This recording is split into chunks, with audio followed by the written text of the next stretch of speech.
어획 할당량과 조업 조건 등에 대한 한일 어업 협상이 결렬됐습니다.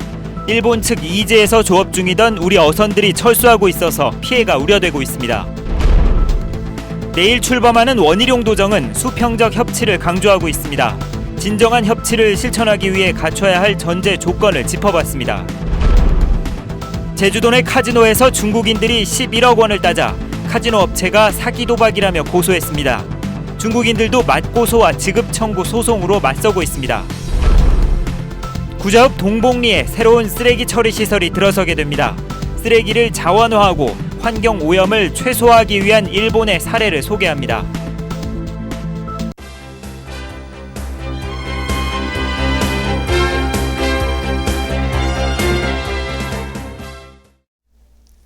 여러분 안녕하십니까? 뉴스데스크 제주입니다. 한일 어업 협상이 결렬돼 두 나라 배타적 경제 수역에서 조업이 내일부터 금지됩니다. 한일 어업 협정이 처음 발효된 지난 1999년 이후 이런 사태는 처음인데 한창 갈치잡이에 나서야 할 제주 연승 어선들의 피해가 우려되고 있습니다. 박지연 기자가 보도합니다. 갈치잡이에 나섰어야 할 어선들이 항구에 정박해 있습니다. 한일어업 협상이 결렬되면서 두 나라의 이이지, 즉 배타적 경제 수역에서 내일 새벽 0시를 기해 조업이 금지됐기 때문입니다. 일본 측 이이지에서 조업하는 제주선적 연승갈치잡이 어선들이 큰 타격을 입게 된 겁니다. 전년도에 비해 가지고 어획량이나 어획 소득액이나 소득원이나 한 30-40%는 이제 아무래도 우리 좀 줄어든다고 봐야죠. 어업 협상에서 양측의 의견차가 컸던 부분은 갈치 어획량. 일본이 우리 측 이이지에서 고등어 37,000톤을 잡는 만큼 우리나라의 갈치 어획량을 2,100톤에서 8,000톤으로 늘려달라고 요구했습니다. 하지만 일본은 조업 마찰과 자원 감소를 이유로 거절했습니다. 조업 조건을 강화를 들고 나왔기 때문에 우리 어민들은 이거를 받아들일 경우에는 우리 어민은 도저히 조업할 수 없다. 그래서 우리 정부의 이 조건은 우리 도저히 수용할 수 없기 때문에 정부는 다음 달 말 협상을 다시 시작할 예정이지만 타결 여부는 불투명합니다. 배타적 경제 수역에서 갈치가 많이 잡힐 때지만 한일 어업 협상이 타결될 때까지 갈치 조업에 나설 수 없어 어민들의 피해는 더욱 커질 것으로 보입니다. MBC 뉴스 박주연입니다. 민선 6기 원희룡 도정이 내일 출범합니다. 원희룡 제주지사 당선인은 내일 새벽 소방 119 상황실 등을 점검한 뒤 충원묘지와 4.3 평화공원을 참배하고 도청 강당에서 정례 직원 조회에 참석할 예정입니다. 원 당선인은 직원 조회 시간에 새 도정의 기본 방향과 정책 취지 등을 밝힐 것으로 예상됩니다.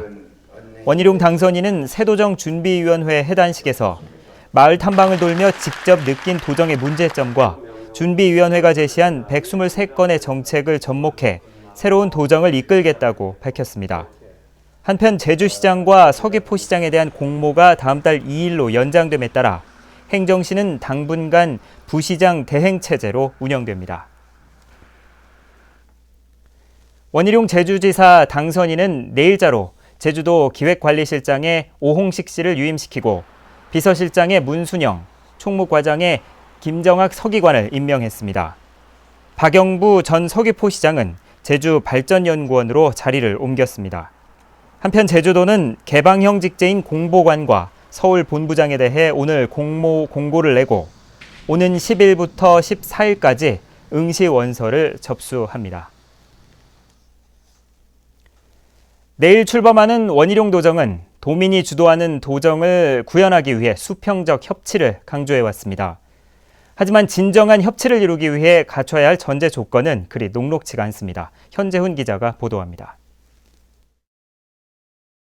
원희룡 당선인이 강조해온 수평적인 협치는 공무원 주도의 일방적인 행정이 아니라 민간과 논의하고 정책을 결정하도록 도정 운영의 틀을 바꾸겠다는 겁니다.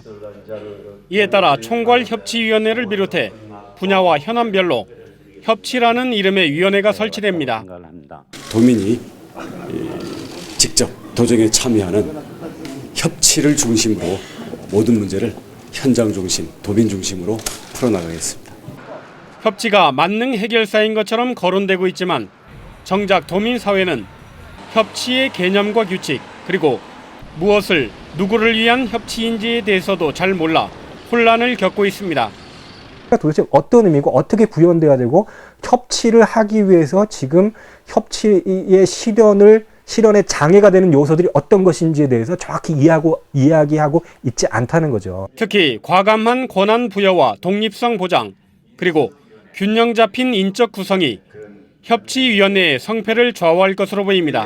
어떤 공무원 위주라든지 아니면 이제 도정의 입맛에 맞는 그런 분들로 이제 꾸려졌을 경우에는 협치라는 부분이 좀 퇴색될 수 있는 그런 부분이 좀 다분하지요. 민감한 갈등 사안의 경우 협치위원회 내부에서도 합의점 도출이 쉽지 않을 것으로 예상돼 실효성 문제가 나올 수도 있습니다. 원희룡 도정의 협치는 새로운 도정 운영 시스템으로 기대를 모으고 있지만 형식과 내용의 실효성을 담보해야 하는 현실적인 고민이 더욱 절실한 시점입니다. MBC 뉴스 현재훈입니다.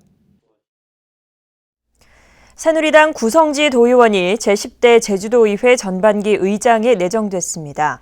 새누리당 소속 도의원들은 오늘 오후 가진 모임에서 의장 합의 추대가 불발되자 구성지 의원과 고충홍 의원에 대한 세 차례 표결 끝에 연장자인 구성지 의원을 의장으로 내정했습니다. 한편 부의장 후보에는 손유원, 운영위원장에는 이선화, 행정자치위원장에는 고정식, 복지안정위원장에는 현정화 의원이 각각 내정됐습니다. 도내 한 카지노에서 중국인들이 2시간 만에 11억 원을 땄습니다. 그런데 카지노 측은 사기 도박이라며 이들을 고소했고 중국인들도 고소와 지급 청구 소송으로 맞서고 있습니다. 김찬현 기자입니다. 서귀포 시내 한 외국인 전용 카지노. 지난달 11일 중국인 4명이 이곳에서 2시간 만에 11억 원을 땄습니다. 하지만 카지노 업체 측은 이들이 직원 같자고 사기 도박을 했다며 돈을 주지 않고 경찰에 사기 도박 혐의로 고소했습니다. 중국인들도 업체가 돈을 주지 않기 위해 협박을 했다며 업체 대표와 관계자 등을 경찰에 고소했습니다. 경찰은 당시 CCTV 등을 확보해 카지노 업체에 대해서는 협박과 무고 혐의로 중국인들에 대해서는 사기 도박 혐의로 조사를 벌이고 있습니다. 카지노 측에서는 중국인들이 사기 도박을 했다고 해서 저희 경찰서에 사기 도박으로 고소장을 접수했고요. 그다음 중국인들은 자기들이 딴 11억 원에 대해서 돈을 지불하지 않고 협박을 한다면서 협박으로 고소장을 접수해서 중국인들은 게임을 해서 딴 돈을 받기 위해 변호사를 선임해 지급 청구 소송을 제기한 상태입니다. 또 해당 카지노에 대한 중국 기업 인수설이 나돌고 있어 가압류 신청까지 냈습니다. 중국인들이 카지노를 상대로 약 11억이 조금 못 되는 돈에 대해서 지급을 해달라는 청구 소송을 제기했고 그리고 가압류 신청을 한 상태. 도내 카지노 이용객의 80%가 중국인인 가운데 거액을 둘러싼 맞고소와 소송이 어떻게 결론 날지 관심이 쏠리고 있습니다. MBC 뉴스 김찬현입니다.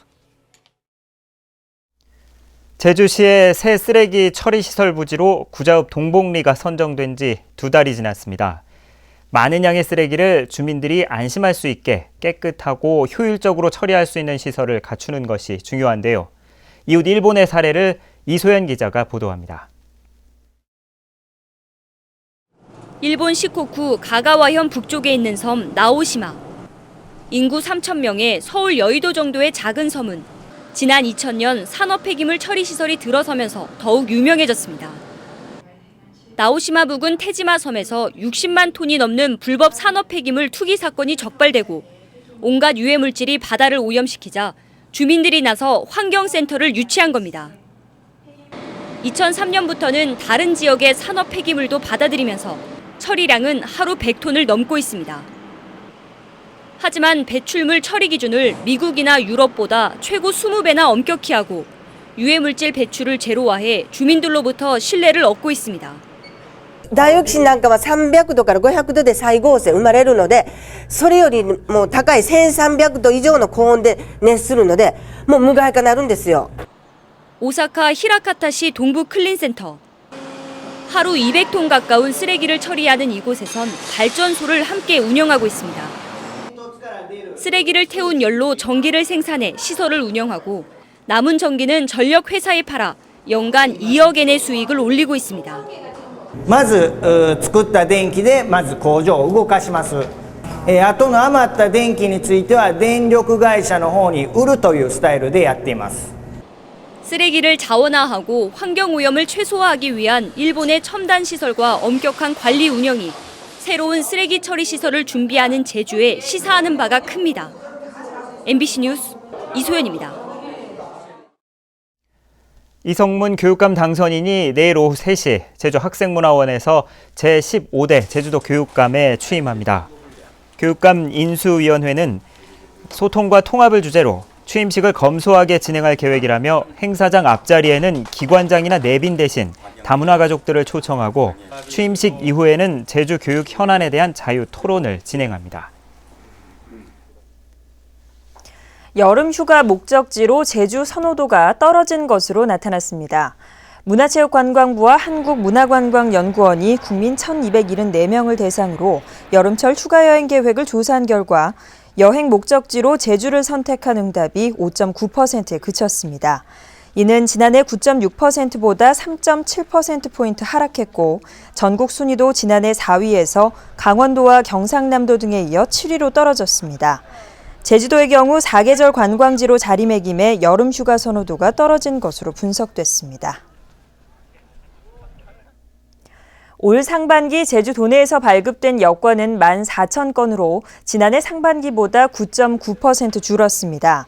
특히 5, 6월 여권 발급량은 4,000건으로 27%나 줄어드는 등 세월호 참사에 따른 애도 분위기로 해외여행을 자제한 것으로 분석됐습니다. 한편 여름 휴가철을 앞두고 제주도청 민원실은 매주 월요일, 서귀포시청 민원실은 매주 목요일에 저녁 8시까지 연장 근무를 하고 있습니다. 제주 동부경찰서는 해외 명품 모조품, 이른바 짝퉁 제품을 판매한 53살 한 모 씨를 상표법 위반 혐의로 불구속 입건했습니다. 한 씨는 지난 26일 제주 시내 자신의 의류 매장에서 짝퉁 가방과 지갑 등 정품 가격 5천만 원어치를 진열해 놓고 판매한 혐의를 받고 있습니다.